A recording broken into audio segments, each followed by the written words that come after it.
do a traffic stop on the street in your vehicle, you're out there at the mercy of the other drivers.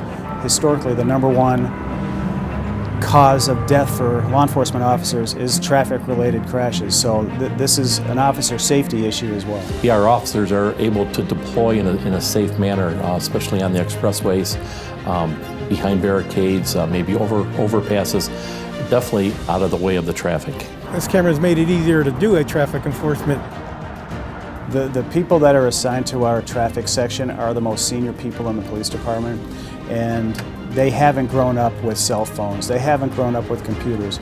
This technology is very, very end-user friendly, if you will. The TrueVision autofocus, auto iris, from the limited time I've been using it, seems to be at least 10 to 15 times better than the original. You can get on target very easily with the red dot sighting system. I like the way it shoots the pictures. They come in clear, so once you capture the picture, you're only probably about 2 seconds and you can reacquire another car and capture another picture. So efficiency-wise, we're going to be doing double what we used to do. And it's just overall a nice laser to use. So it frees up those officers to do more self-initiated work and more street-level policing rather than traffic enforcement. That is what we're out there to do, is to slow traffic down, to save lives. Driver behavior has changed once they realize we are out here.